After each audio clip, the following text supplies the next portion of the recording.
Newsfile, your most authoritative news analysis show, and on Newsfile we put Ghana first. Newsfile is also brought to you by the kind sponsorship of Latida. Do you want to be a trailblazer? Look and feel that you are the best? Well, this is the way to do it. Get a Latida shirt. Get a Latida dress, like I'm wearing. This one of them. Right, so you got to be in vogue. And Latida has affordable quality shirts, African designs for you. You contact them on 026 5650918 or 020 433 6444. 020 433 6444 for your orders and delivery. Latida, always in vogue. Now, we go to the Presidential Commission that is looking into the World Cup fiasco.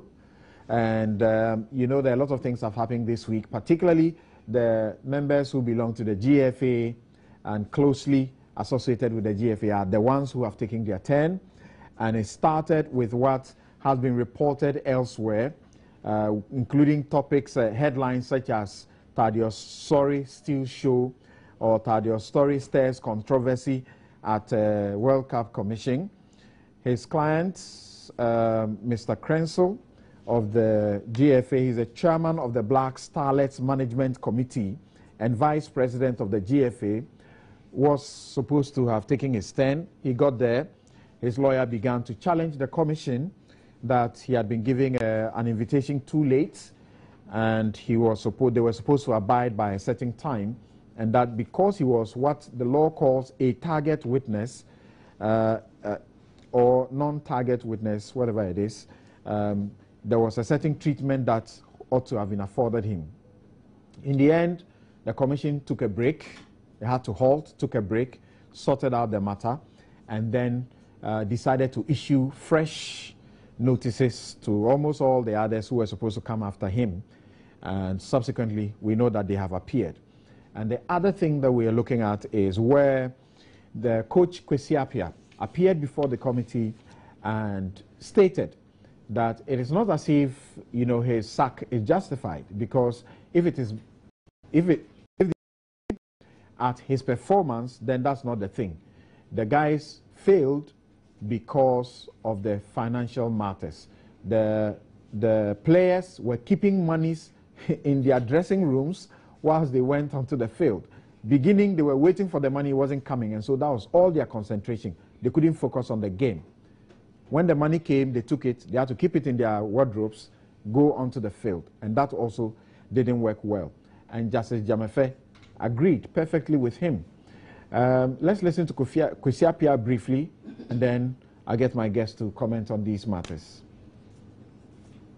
The second time he used, you know, this word, I made him go off the training pitch, you know, and my intention of doing that is to let him know that it's not acceptable, you know, to use these words in front of everyone. For me, if it were just two of us, I would have just ignored it. But, you know, repeatedly doing the same thing in front of the younger ones, I believe is something that we cannot tolerate, or we will not allow our young players who are coming up to keep doing the same thing. What is his problem?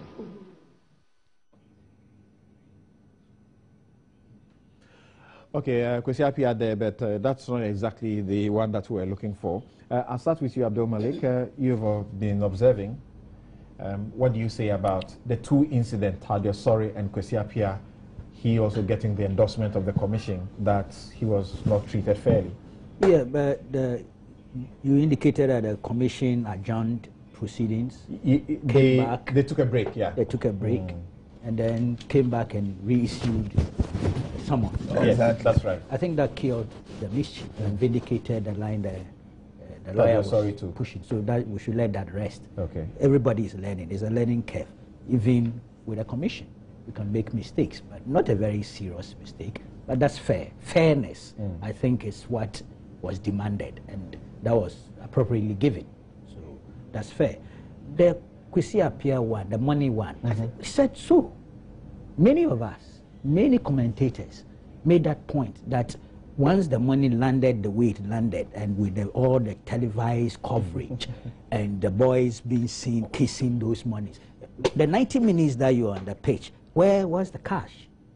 Wherever it was, psychologically, your mindset will be focused on it, and that itself brings a certain level of insecurity and uncertainty in your play. We said so. And so he's actually vindicated us. We were just doing analysis, but with his submission, it was clear that that had an impact on. Otherwise, we could have beaten Portugal. I don't want to play mischief here. One of the gentlemen who was it an Ongo or so? Boy. Yeah, he was thinking of his money. He wasn't ready psychologically. He wasn't stable. Okay, so whereas I think the boys, I want to allocate a certain part of the blame onto them too. World Cup stage is not a joke. You're advertising yourself too. Right. You make a lot of money out of that. Big clubs come for you and all that. So it is not just an entirely sacrificial thing on your personal level. Okay? There's a gain in there. But again, the broader picture, we are all part of the problem, especially the government, the Ministry of Youth and Sports. What were the arrangements? We all know the point, that if you have delivered, you've promised to deliver money, deliver on time. So whilst I blame the boys, I think the executive and the Ministry of Youth and Sport particularly were part and parcel of the problem. And Kwesi Appiah, part of his testimony, he said there was even one point where they called them the boys, quote unquote, had become so frustrated, they didn't trust him any longer.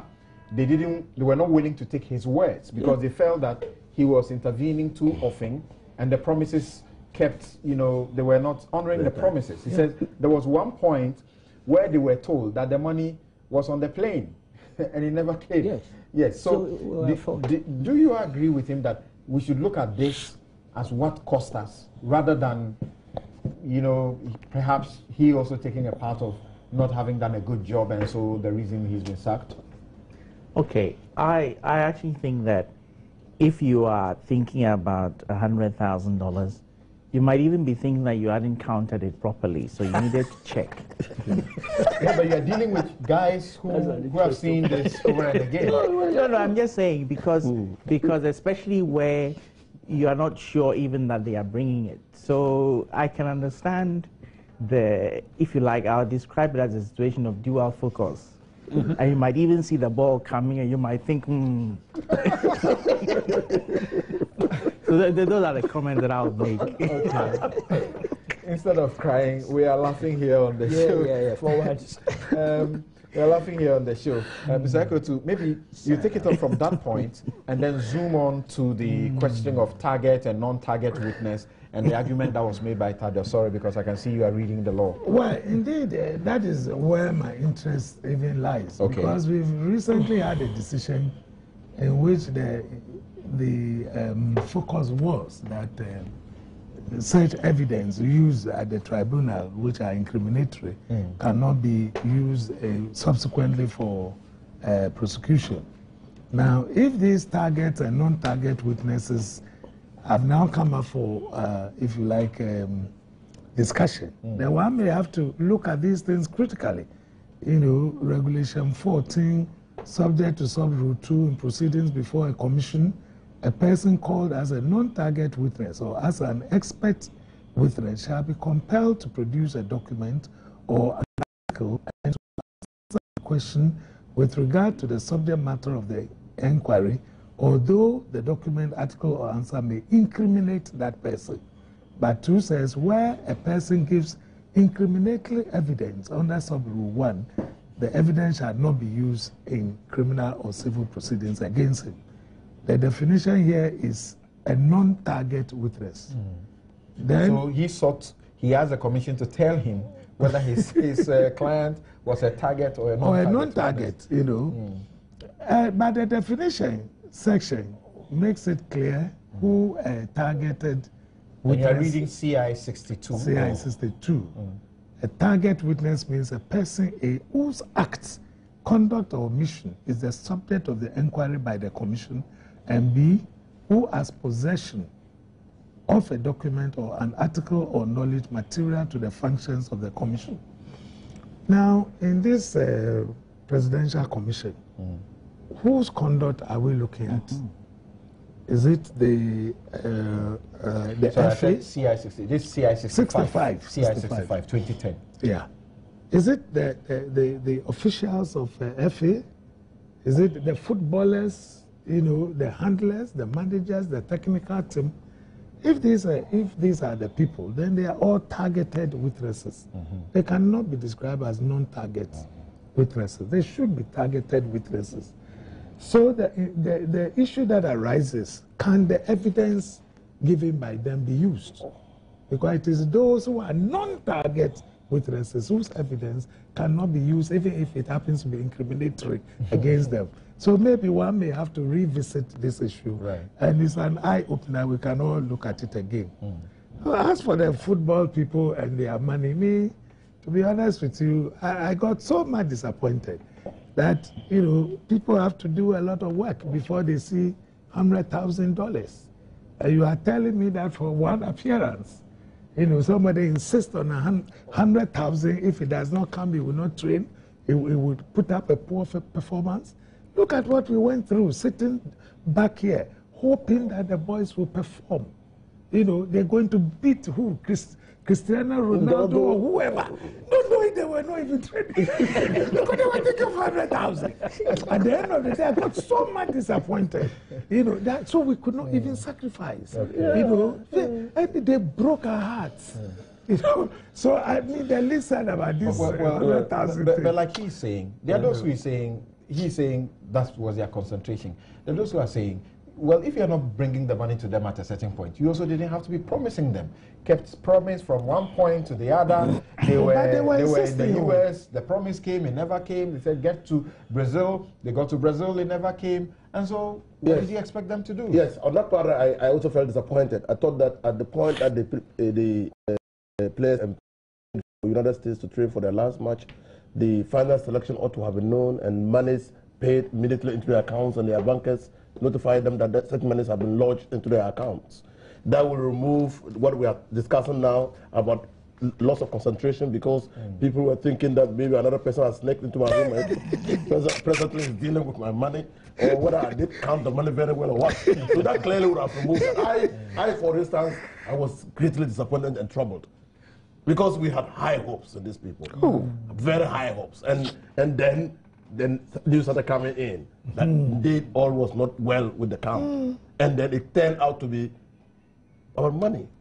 And I asked myself, so couldn't these guys play, bring happiness to us in Ghana, and come back so that we'll deal with the money issue? It would have been paid anyway. Anyway. Was it a lost case? We airlifted it. Yeah, was it a lost issue? And so these are the issues. But again, Kwesi Appiah is saying, well, that was not his fault, that we didn't play well.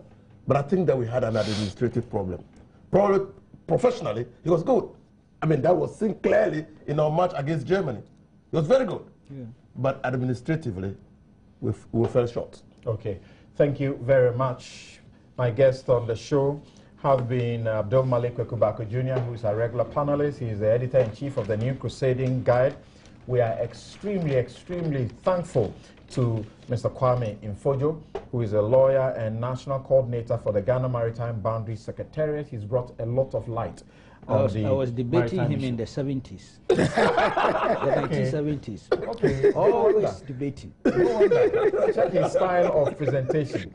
And also, Ni Ayikwe Otu, former Attorney General. He's a private legal practitioner. Inusa Abdullahi Husseini is also a private legal practitioner. He's Minister of Roads and Highways, a former Minister of Lands and Natural Resources. He was the one who was at the forefront of this issue from the very start. He's MP for Tamale Central also.